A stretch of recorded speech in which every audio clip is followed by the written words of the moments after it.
पूर्ण संख्याओं का योग तथा गुणनफल भी पूर्ण संख्या ही होता है, जबकि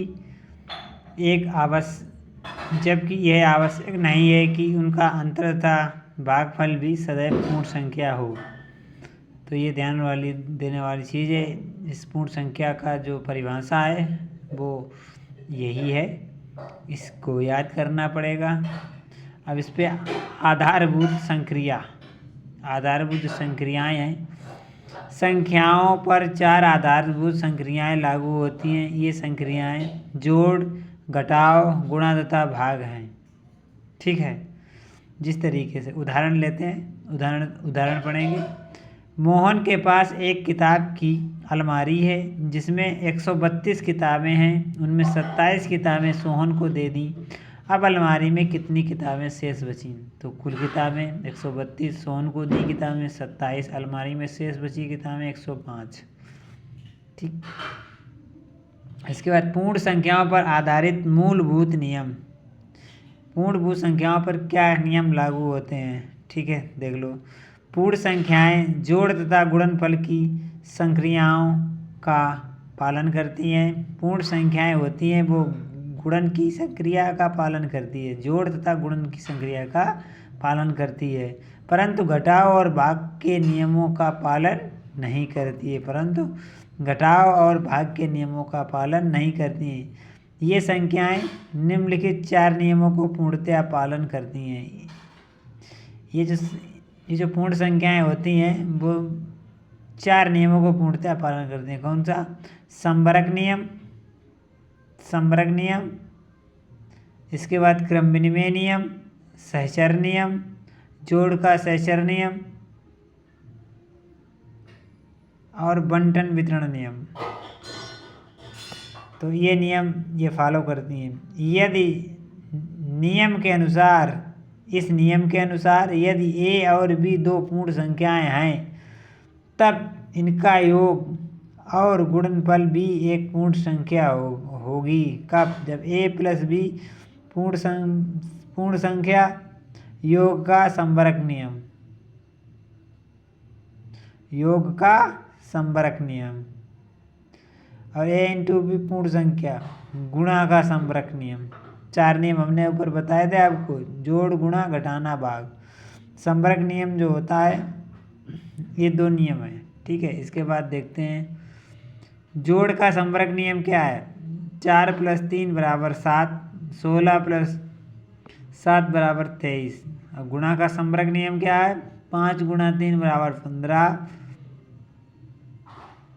9 × 8 = 72। तो ये जोड़ संबरक नियम है, मतलब ये जोड़ है और ये गुणा है। इसके बाद आता है क्रम विनिमय नियम। इस नियम के अनुसार यदि a और b 2 पूर्ण संख्याएं हैं तब a + b = b + a। योग का क्रम विनिमय नियम। a × b = b × a। गुणा का क्रम विनिमय नियम, अर्थात 3 + 4 = 4 + 3, 13 + 17 = 17 + 13। सहचर नियम। इस नियम के अनुसार a, b और c पूर्ण संख्याएं हैं तब a + b छोटा कोष्ठक b + c छोटा कोष्ठक बंद बराबर b + a छोटा कोष्ठक + c। योग का सहचर नियम। इसी तरीके a × b × c × d a × b × c छोटा कोष्ठक बंद बराबर a × b कोष्ठक छोटा कोष्ठक a × b बंद छोटा कोष्ठक × c बराबर गुणा का सहचर नियम। ये दोनों बराबर होंगे, अर्थात 2 + 3 + 2 + छोटा कोष्ठक 3 + 4 छोटा कोष्ठक बंद बराबर 2 + 3 छोटा कोष्ठक बंद + 5। इसके बाद है बंटन नियम। यदि a, b और c पूर्ण संख्याएं हैं तब a × b छोटा कोष्ठक b + c बराबर a × b छोटा कोष्ठक बंद प्लस b a × c छोटा कोष्ठक। योग गुणा का योग पर आधारित आवंटन नियम। इसी तरीके से छोटा कोष्टक a प्लस बी छोटा कोष्टक 1 इंटू सी इजुकल टू छोटा कोष्टक a इंटू सी प्लस छोटा कोष्टक b इंटू सी और छोटा कोष्टक बंद। इसके बाद ये हमारा इसका उदाहरण है। ये उदाहरण रहा है 2 गुणा 3 धन 5 बराबर 2 गुणा 3 धन 2 गुणा 5, ये दोनों बराबर है ये। इसके बाद ये 11 प्लस 2 गुणा 7 11 गुणा 7 प्लस 2 गुणा 7, ये योग का गुणा पर आधारित आवंटन नियम। इसके बाद है इकाई अवयव या तस्मक।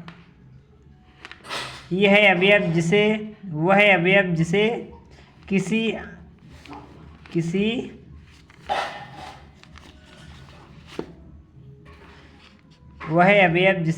संख्या में जोड़ने या गुणा करने पर संख्या का मान अपरिवर्तित रहता है तथा उस अवयव को इकाई अवयव या तस्मक अवयव कहते हैं।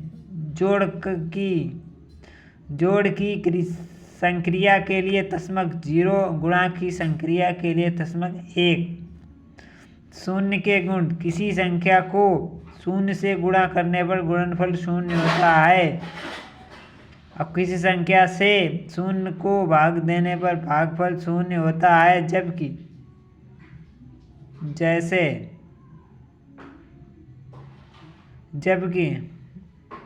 अर्थहीन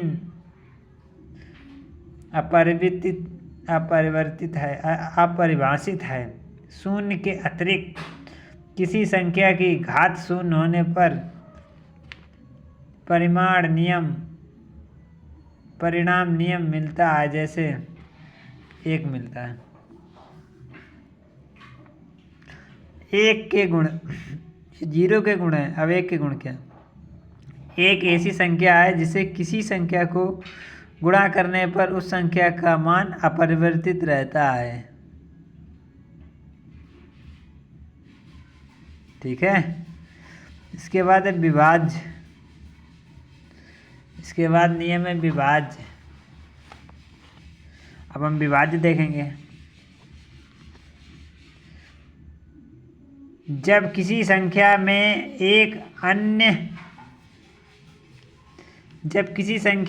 एक अन्य संख्या से भाग देने पर शेष शून्य प्राप्त होता है तब पूर्ण संख्या कहलाती है। इस प्रकार पूर्ण विभाज्य होने की स्थिति को विभाज्य डिवीज़न कहते हैं।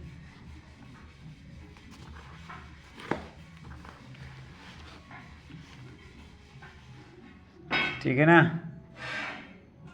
विभाज्य की जांच। 2 से विभाज्य कोई भी संख्या 2 से पूर्णतः विभाज्य होगी यदि उसका इकाई का अंक 0, 2, 4, 6, 8 होगा। ये इसका नियम है। जो कोई 2 से कोई संख्या जब पूर्ण विभाज्य होगी तो उसके पीछे की जो इकाई का अंक होता है वो 0, 2, 4, 6, 8 होगा।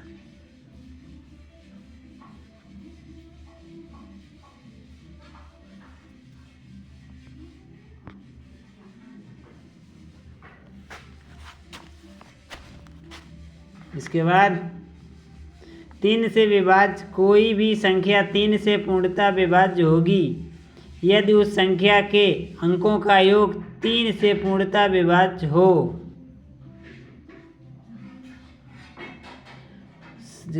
जो संख्या यदि है 954 3 से पूर्णतः विभाज्य अथवा नहीं, तो हल करेंगे। 954 में अंकों का योग 18 है। तीनों संख्याओं का योग 18 है जो 3 से विभाज्य अतः ये संख्या 3 से पूर्णतः विभाज्य है।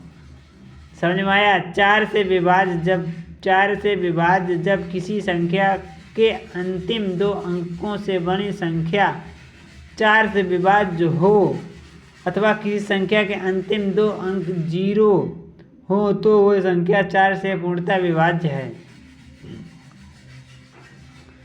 इसमें जो दो अंकों जो इकाई के दो अंक हैं उनसे 4 पूर्णतः विभाज्य है अथवा नहीं है, ये पूछ रहा है। तो इसके 4936 में अंतिम दो अंकों से बनी संख्या 36 है जो कि पूर्ण 4 से पूर्णतः विभाज्य है, अतः 4936 से भी 4 से पूर्णतः विभाज्य होगी।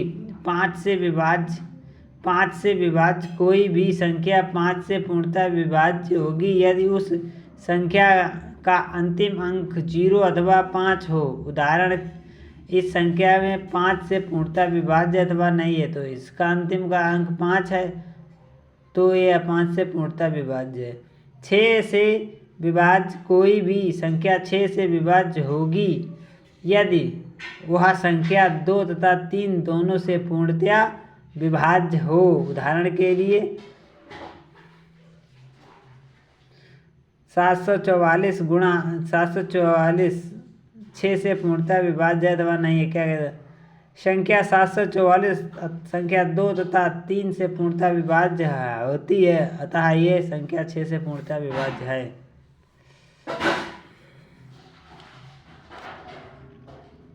इसके बाद 7 से देखेंगे। 7 से विभाज्य कोई संख्या 7 से पूर्णतः विभाजित होगी यदि संख्या के अंतिम अंकों को 2 गुना करके शेष अंकों से बनी संख्या से घटाने पर प्राप्त संख्या 7 से पूर्णतः विभाज्य हो। ये प्रक्रिया दोहराई जा सकती है। उदाहरण ये है 2429 7 से विभाज्य है अथवा नहीं, तो 242 - 2 × 9 = 224, ये जो पूर्णतः 7 से विभाज्य है, अतः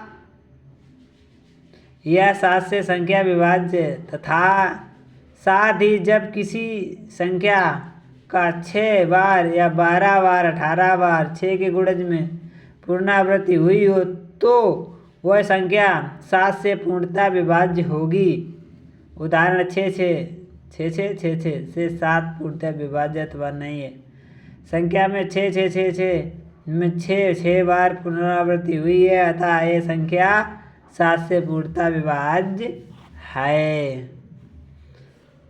इसके बाद 8 से विभाज्य जब किसी संख्या के अंतिम 3 अंक 0 हों अथवा अंतिम 3 अंकों से बनी संख्या 8 से पूर्णतः विभाज्य हो तो वह संख्या 8 से पूर्णतः विभाज्य है।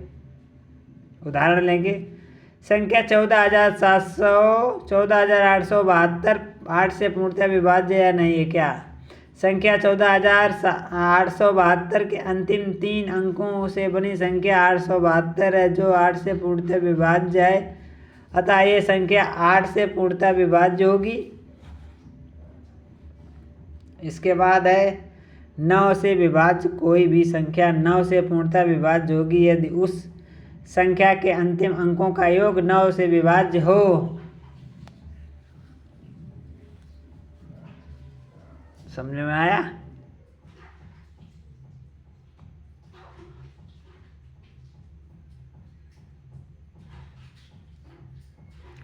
उदाहरण लेंगे 4104 9 से पूर्णतः विभाज्य या नहीं।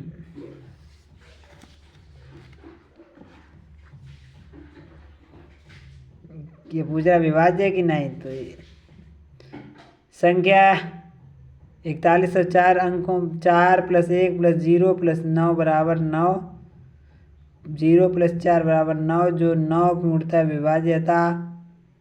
संख्या 9 से विभाज्य है।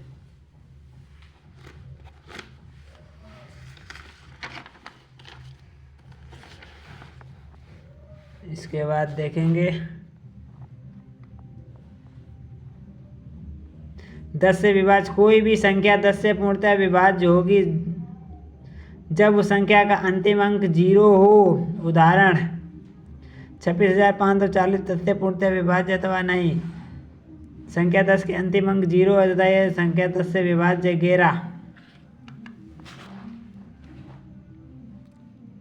11 से विभाजित किसी संख्या के विषम स्थानों पर स्थित अंकों के योग तथा सम स्थानों पर स्थित अंकों को योग का अंतर 0 हो या 11 से विभाज्य हो तो वह संख्या 11 से पूर्णतः विभाज्य होगी। यदि किसी संख्या में किसी एक अंक की पुनरावृत्ति सम संख्या हो तो वह 11 से पूर्णतः विभाज्य होगी। उदाहरण, संख्या 13,572 में विषम स्थान के अंकों का योग 1, 5, 4 बराबर 10 तथा सम स्थान अंकों का योग 10 है तथा इसलिए अंतर 0 है, अतः ये संख्या 11 से विभाज्य है। उदाहरण, 5, 5, 5, 5 11 से पूर्णतः विभाज्य अथवा नहीं। 5, 5, 5 5555 में 5 अंक की 4 बार पुनरावृत्ति हुई है, अतः ये संख्या 11 से विभाज्य होगी।